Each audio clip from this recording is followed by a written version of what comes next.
Well, day one of Comic-Con is in the bag, and with it, Marvel Comics has brought us a brand new version of the Punisher. Let's break down the news and exactly who will be wearing the mantle of the Skull going forward.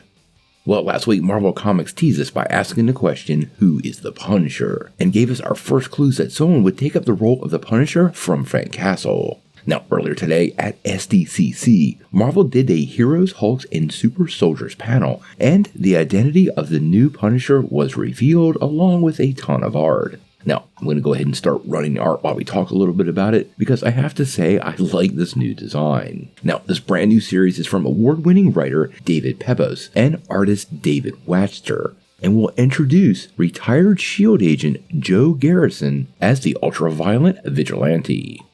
In the press release, Marvel said, "In this action-packed new Punisher saga, Frank Castle has disappeared, but evil will always need to be punished. With all new threats rising to claim innocent victims, criminals will need to beware of a dangerous vigilante hunting them from the shadows. Enter a new Punisher, retired S.H.I.E.L.D. Black Ops agent Joe Garrison. But what brings him into action? What put Joe on the path of vengeance? And when the smoke clears, will he even make it out alive?"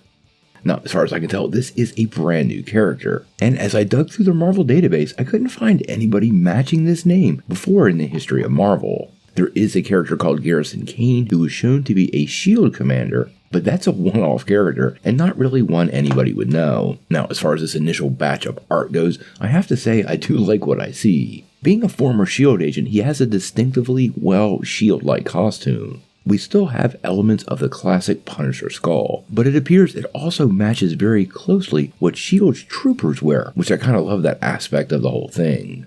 Now, obviously, members of S.H.I.E.L.D. have access to all kinds of other goodies that would be great, well, for punishing, and I am curious where that fits into the whole equation and whether this character has access to some of these materials. Now, the big mystery is, why did he become the Punisher? Frank Castle had a very compelling origin story, even though that got totally turned upside down at the end of his last run. So I'm curious on what sets this version of the character on this particular path, and more interestingly, how long he will hold the mantle. Marvel has passed the mantle of many characters before, and somebody else taking up the role of the Punisher really isn't much of a stretch. But in typical Marvel fashion, they don't stick around that long, and I am wondering how long Joe Garrison will indeed be the new Punisher before Frank Castle raises his head once again in one form or another. The first issue of the new Punisher series goes on sale November the 8th, so we got quite a few months before this book actually drops, but it is one I got on my short list, and I'm super curious on where Marvel's going to take this character after so many years with Frank Castle.